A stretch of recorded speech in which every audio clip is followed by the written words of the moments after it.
Alright, everybody.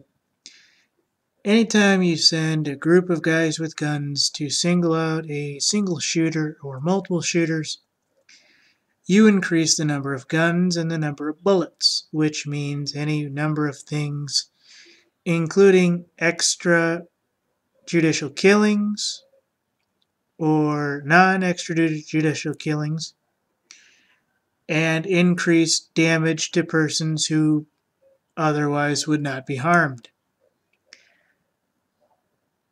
It's now coming out that, as we all pretty much figured, police may be responsible for shooting patrons in the Orlando nightclub.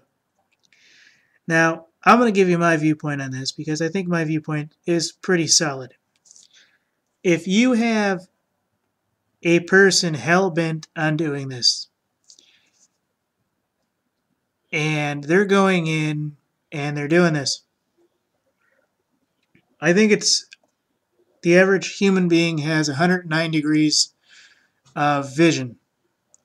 Well, at a distance of 10 to 20 feet, which is basically what you'd have in a nightclub environment, I imagine, that's 3 to 4 people that can stand roughly shoulder to shoulder.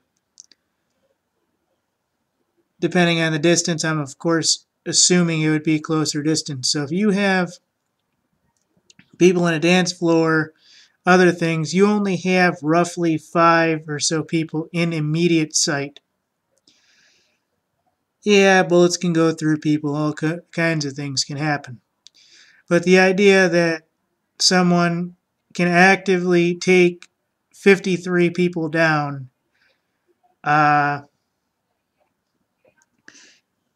under any circumstances is nearly impossible while people are fleeing. Or however many, they said 49 kills and over 103 wounded. So I've never believed that this single individual, whether he have had multiple accomplices or the police aiding in the execution of American citizens, either trying to do their job responsibly or not, I've always believed there to be at least some extra gunmen. And this is basically what I'm going to show you.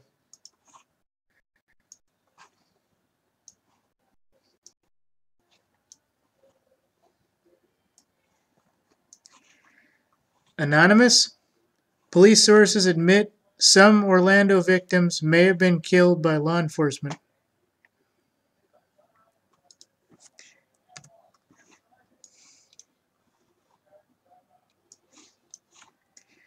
New reports coming out of Orlando, Florida in regards to mass shooting at the Pulse nightclub. An article circulating by the USA Today network author Eric Sarkisian of Naples Daily brings into question some of the victims were shot by members of Orlando Police SWAT unit. Alright, ladies and gentlemen, I'm going to tell you exactly how this happened. I know I wasn't there, but when they get there, they hear a lot of ruckus and they got to get in. They got to get into that nightclub, folks. There's only one way to do that. That's to get in and get in fast. Well, you're hearing shooting in a certain direction, you're going to probably want to concentrate fire even through walls and things to get into that building as quickly as possible. Was it the smartest? No. Personally, I think they should have shot from the roof, and they should have entered through the roof. Orlando in Florida has multiple helicopters. They could have roped onto the roof, put some kind of charge on the roof, and dropped from the roof. Now, I don't know what the structure would have been like. I don't know what the damage would have been done, but that would have been my assignment instead of going in like this. But as I'm going to go in saying, they got to do this fast, folks. Officers broke through a concrete wall, doesn't say how, which led to a bathroom on the back side of the Pulse nightclub. Those trapped beyond the wall poured out through the narrow opening into safety, or did they? While it's clear many of the club's patrons made it through the opening and into the arms of rescuers, it's unclear if that applied to everyone.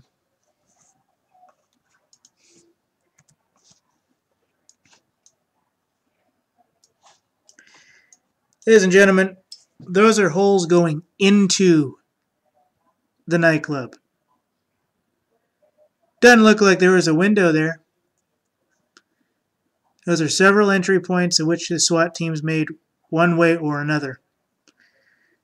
At some point, Omar Martin, the alleged gunman, burst through the opening. What opening, we don't know. Is it that one? I highly doubt he had explosives, so we'll just go with it. And opened fire on the waiting SWAT team. So he supposedly met the SWAT team and opened fire. I highly doubt that, but let's go on. He was killed almost instantly. Seems kind of like a religious story where two of every animal got onto a boat and survived, but okay. And the dinosaurs were not, among others. I apologize, I'll keep reading. Alright, so, as I brought you this name before, Orlando Police Chief John Mina provided some new information about the incident, including the possibility that some victims may have been killed by law enforcement. One, Mina went on to explain when the officers were fired upon, their backdrop was a concrete wall. And according to Sarkassian, an unarmed law enforcement source who was close to the investigation stated a crowd of about 300 people in the complex layout, the dance floor, may have resulted in some patrons being struck by gunfire from the officers. So I'm not going to go into everything here, folks. I'm not going to even say or suggest that they went in guns blazing or any number of other things. I think for the most part, when they get in there, their main thing is to get as many people out as quickly as possible, and if they're wounded, they can take care of the wounded when they get there. While little information is coming out on the sources being unarmed, it's hard to state what actually happened or is just theorized based on logistics of the rescue operation. And ladies and gentlemen, let me explain something to you. This was a nightclub. I imagine they had cameras. I imagine those tapes from that raid are absolutely destroyed.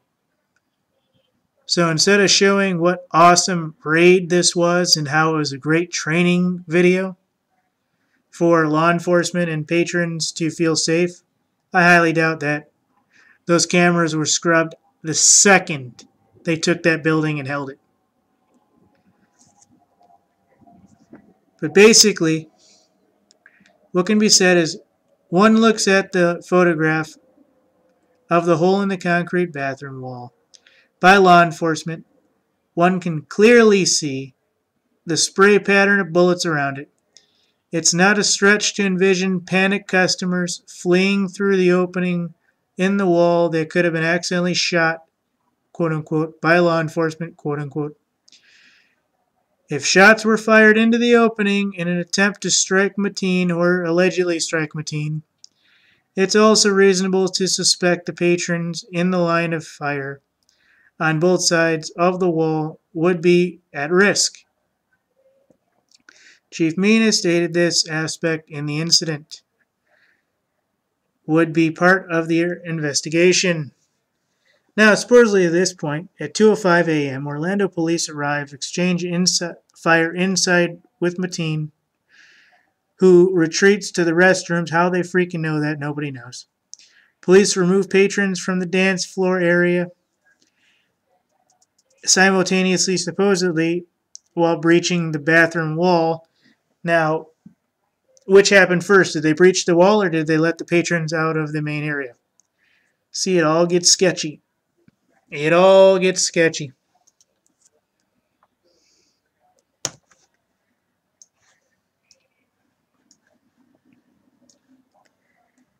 I'm not going to go in and say that they went Wild Wild West and basically went in there and shot patrons, but, you know, it is what it is. So, Mateen was identified as the shooter.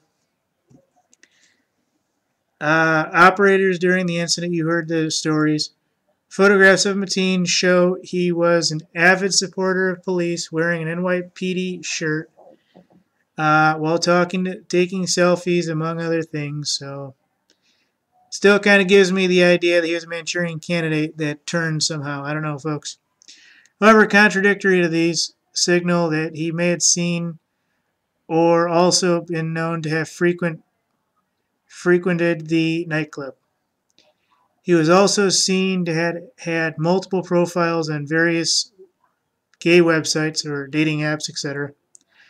While the mainstream media is quick to label Mina terrorists and ISIS supported, the evidence supposedly appears a tale of this guy basically being quote-unquote confused.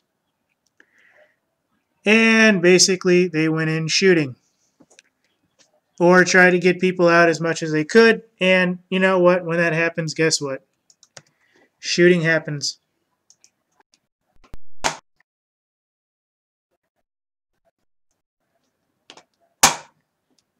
I have no idea where my main picture went. Oh, yes I do. Hang on.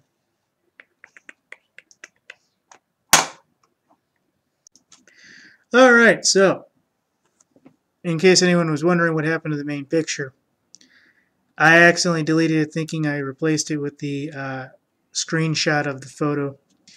But now that it's settled, you can now see that police, more than likely, ladies and gentlemen, had added to the body count probably by as much as 20 to, I imagine, 40% of both the homicides and the injured in the situation. So this is what happens in real life when you send gunmen to go get a gunman, folks. This is what actually happens. Now, what I don't understand is, well, we all know a bunch of things are absolutely wrong in this story. But why Mateen would ultimately try to take on the SWAT team, that part doesn't necessarily make sense. At least not the way they're saying. He basically came in there, waited for them, and basically came out the hole where they were trying to enter. I mean, almost like saying it was pre-planned and he knew where they were going to breach from. Ladies and gentlemen, it's a nightclub. People are running around. They're scared. They've heard gunfire. They're trying to get out as quickly as possible. They're doing everything they can. They see holes, they're going out. Now, what the situation actually was, I'm not even going to go into. But we all know what probably literally happened. And we know those police officers more than likely will never get charged with what was probably 50% of the body count, if not more. Thank you.